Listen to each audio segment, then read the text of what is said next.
Good morning students. Next topic of UV spectroscopy is transition probability. So transition probability में क्या होता है कि जैसे हमारे पास कई तरह की ट्रांजिशंस हो रही हैं, सिग्मा टू सिग्मा स्टार या एन टू सिग्मा स्टार, है ना। हमने 4 टाइप्स की ट्रांजिशंस की थी। तो उनमें से कौन सी ट्रांजिशंस हमारे पास अलाउड ट्रांजिशंस होंगी और कौन सी फॉरबिडन ट्रांजिशंस होंगी। तो हमने क्या किया है, ट्रांजिशंस को 2 कैटेगरीज में डिवाइड किया। One is allowed transition, second is forbidden transitions.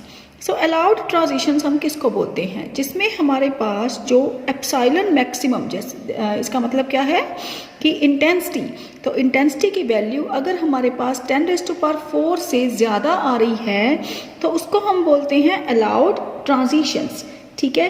और अगर हमारे पास एप्सिलॉन मैक्सिमम की वैल्यू है जो वो 10⁴ से लेस है तो हम उसको बोलेंगे ट्रांजिशन इज फॉरबिडन। तो फॉरबिडन का मतलब बेटा ये नहीं होता कि ट्रांजिशन होगी नहीं। फॉरबिडन का मतलब ऑलवेज ये होता है कि जो ट्रांजिशन है उसकी इंटेंसिटी है जो वो बहुत कम है, ठीक है।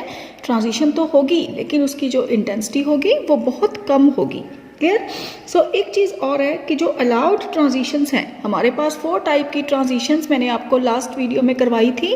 तो उनमें से पाई टू पाई स्टार ट्रांजिशन की जो इंटेंसिटी है वो 10⁴ से हाई होती है और इसीलिए उनको हम अलाउड ट्रांजिशन में काउंट करते हैं।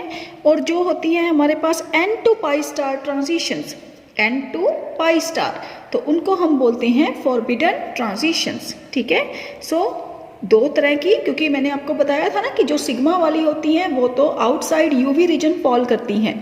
सो हमारे पास सिर्फ 2 ही ट्रांजिशंस रह जाती हैं, n to pi star and pi to pi star. And out of these 2 transitions one is allowed and second one is forbidden, ठीक है। नेक्स्ट है बेटा हमारे पास 2 डेफिनेशंस, बड़ी इंपॉर्टेंट डेफिनेशंस हैं। One is chromophore, second is auxochrome. और ये एग्जाम में बहुत बार पूछी जाती हैं कि define chromophore and define auxochrome, ठीक है। विद एग्जाम्पल आपने उसको एक्सप्लेन करना है। सो बेटा क्रोमोफोर हम किसको बोलते हैं। क्रोमोफोर को पहले कहते थे कि जो पहले क्रोमोफोर के बारे में बोला जाता था कि क्रोमोफोर का मतलब है कलर, कि जो भी कोई ग्रुप, कोई भी फंक्शनल ग्रुप जो कलर इम्पार्ट करेगा, ठीक है, कंपाउंड को या मॉलिक्यूल को, तो उसको हम बोलेंगे क्रोमोफोर। जैसे हमारे पास है नाइट्रो ग्रुप है। नाइट्रो ग्रुप का काम क्या है, नाइट्रो ग्रुप ने येलो कलर इम्पार्ट करना है, ठीक है। तो नाइट्रो येलो कलर इम्पार्ट करते हैं, इसलिए हम इसको क्या बोलते हैं, क्रोमोफोर, ठीक है। लेकिन जो डेफिनेशन है क्रोमोफोर की वो सिर्फ इतनी नहीं है कि जो कलर देगा वो क्रोमोफोर।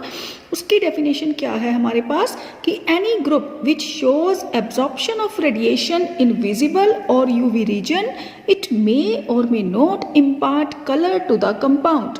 तो इसका मतलब क्या हुआ कि जो क्रोमोफोर है उसकी जो रेडिएशंस है वो विद इन यूवी या विजिबल रेंज के बीच में होनी चाहिए। कलर के लिए कोई कंडीशन नहीं है कि कलर ज़रूरी है कि कलर उसने देना ही देना है। तो it may or may not impart colour to the compound but it should absorb radiation in the visible or UV region, ठीक है।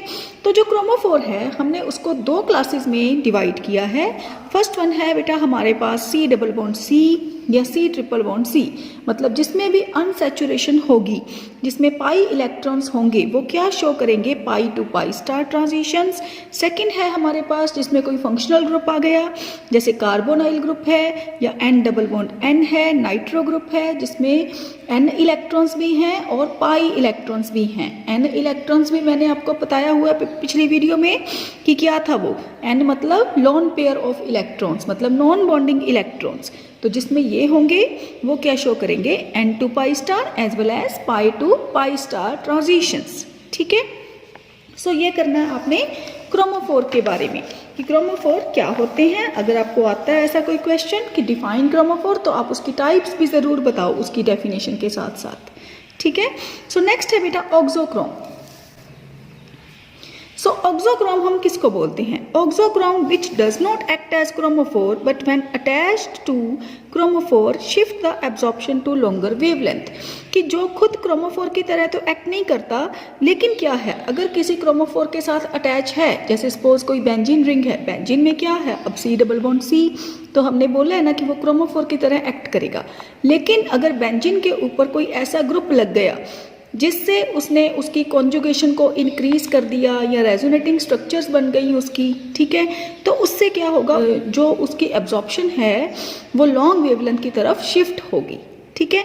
तो जैसे हमारे पास अलग अलग ग्रुप्स हैं, OH ग्रुप है, NH2 है, OR, NHR, NR2, these are examples of auxochrome. जैसे हमारे पास एक एग्जाम्पल है बेंजीन और एनिलीन की।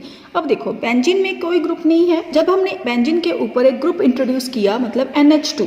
एनिलीन और बेंजीन में क्या डिफरेंस है कि बेंजीन के पास NH2 नहीं है, लेकिन एनिलीन क्या है, जब NH2 बेंजीन के ऊपर लगता है तो उसको हम बोलते हैं एनिलीन, ठीक है।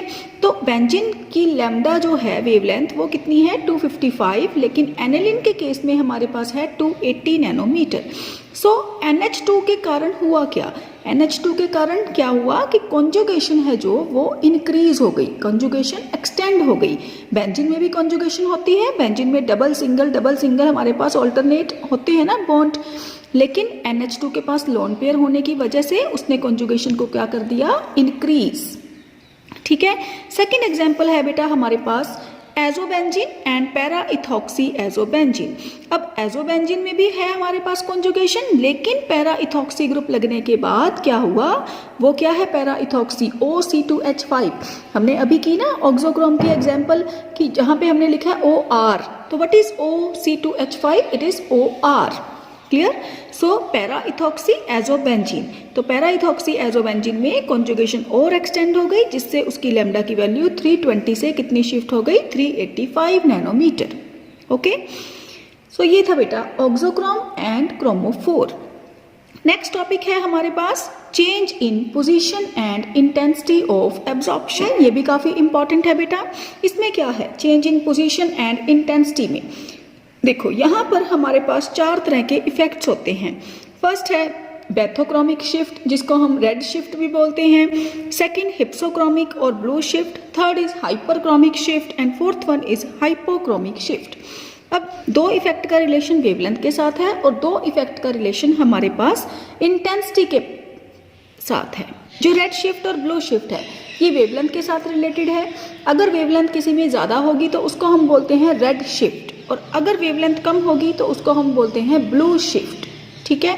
मतलब अगर absorption maxima shift toward longer wavelength तो हम उसको बोलते हैं बेथोक्रोमिक शिफ्ट, और अगर एब्जॉर्प्शन मैक्सिमा या किसी ग्रुप के आने की वजह से जो कॉन्जुगेशन है वो डिक्रीज हो गई, या ऑक्सोक्रोम पहले लगा था लेकिन बाद में हमने ऑक्सोक्रोम को रिमूव कर दिया, तो उसकी वजह से क्या होगा, ब्लू शिफ्ट, ठीक है। सो वैसे ही हाइपरक्रोमिक एंड हाइपोक्रोमिक, तो जो इंटेंसिटी हाई के साथ रिलेटेड है, लेकिन हाइपो है जो इंटेंसिटी लो के साथ रिलेटेड है, ठीक है। सो 1 बाय 1 करते हैं। मार्क में बेटा ये आपको आएगा। तो बेथोक्रोमिक शिफ्ट और रेड शिफ्ट ये किस किस वजह से आ सकता है। हम रेड शिफ्ट मतलब लॉन्गर वेवलेंथ, अब आपने पहले भी किए सारे ये फैक्टर्स, एंड ट्रांजिशंस में भी हमने काफ़ी कुछ किया था, उसमें डिफरेंट एग्जांपल्स लेके, या क्रोमोफोर में ऑक्सोक्रोम में भी हमने देखा है कि वेवलेंथ लॉन्ग कब होती है किसी की, है ना, कि या वेवलेंथ की शिफ्ट है जो वो हाई कब होती है। इसी के साथ कोई ऑक्सोक्रोम अटैच हो सकता है कि जब कॉन्जुगेशन हो जाती है, ठीक है। जैसे हमने पहले किया था ना एग्जांपल्स कि 1,3-ब्यूटाडाइइन और इथाइलिन में हमने की थी 2 एग्जांपल्स, फिर हमने किया था कि 1,3,5,7 ऑक्टाटेट्राइन, ठीक है। फिर हमने बीटा कैरोटीन की एग्जांपल ली थी, तो आप वो वाली एग्जांपल्स भी यहाँ पर दे सकते हो, ठीक है।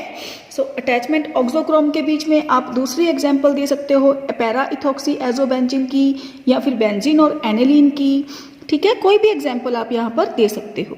सिमिलरली हमारे पास है बेटा हिप्सोक्रोमिक शिफ्ट और ब्लू शिफ्ट। फर्स्ट है हमारे पास by the removal of conjugation, second है हमारे पास, अगर देखो जो रेड शिफ्ट है उसको हमने क्या कहा है कि अगर हम ऑक्सोक्रोम किसी में इंट्रोड्यूस करते हैं तो रेड शिफ्ट होगी, और अगर आप सोचो कि अगर रिवर्स इफेक्ट होगा तो फिर क्या होगा, ब्लू शिफ्ट, ठीक है। तो अगर कॉन्जुगेशन है तो इसका मतलब रेड शिफ्ट। अगर कॉन्जुगेशन रिमूव हो गई तो रिमूव कैसे हो गई कॉन्जुगेशन, प्रोटोनेशन ऑफ एनिलीन, मतलब पहले बेंजीन थी, बेंजीन में हमने अगर NH2 ग्रुप लगाया तो वहाँ पे क्या आ गया, कॉन्जुगेशन आ गई। लेकिन अगर एनिलीन, एनिलीन क्या है, रिंग के ऊपर NH2 ग्रुप है, लेकिन अगर आप रिंग के ऊपर जो NH2 है उसकी प्रोटोनेशन करते हो, प्रोटोनेशन का मतलब क्या होता है हमारे पास कि अगर हमने उसके लोन पेयर खत्म कर दिए और NH2 को NH3 पॉजिटिव में चेंज कर दिया, तो प्रोटोनेशन ऑफ जो एनिलीन है वो क्या करेगा, ब्लू शिफ्ट, और वेवलेंथ कहाँ से कहाँ शिफ्ट हो जाएगी, 280 से 203 तक। क्लियर। और सेकंड क्या है हमारे पास कि अगर हम सॉल्वेंट, हाई पोलैरिटी का सॉल्वेंट यूज करते हैं तो भी हमारे पास क्या आएगी, ब्लू शिफ्ट। ठीक है। अब है जो इंटेंसिटी के साथ रिलेटेड है हमारे पास हाइपरक्रोमिक शिफ्ट। तो ये शिफ्ट में क्या होती है, increase in intensity of absorption. तो ये कैसे होगी, फर्स्ट बाय इंट्रोड्यूसिंग ऑक्सोक्रोम, और तो सेकंड आप इसमें कॉन्जुगेशन भी लिख सकते हो। ठीक है। फिर है हमारे पास हाइपोक्रोमिक शिफ्ट। हाइपोक्रोमिक शिफ्ट क्या होती है बेटा, जिसमें इंटेंसिटी ऑफ एब्जॉर्प्शन क्या हो जाती है, डिक्रीज। तो कैसे होती है डिक्रीज, अगर ज्योमेट्री में डिसऑर्डर आ जाए या उसकी डिस्टॉर्शन हो जाए। ठीक है। सो जैसे हमने एक एग्जांपल लिखी हुई है यहाँ पर कि मिथाइल ग्रुप अगर हम इंट्रोड्यूस करते हैं इन पोजीशन 2 ऑफ बाईफिनाइल, तो उससे क्या होगा कि हाइपोक्रोमिक शिफ्ट है जो वो बाईफिनाइल में आ जाएगी। ठीक है। सो इस वीडियो को अच्छे से देखो, और हमारे 2 टॉपिक्स रहते हैं अभी इस चैप्टर के, एक तो है हमारे पास सॉल्वेंट का इफेक्ट और दूसरा इसकी यूवी स्पेक्ट्रोस्कोपी की एप्लीकेशंस, वो मैं आपको नेक्स्ट वीडियो में करवाऊंगी। Thank you so much.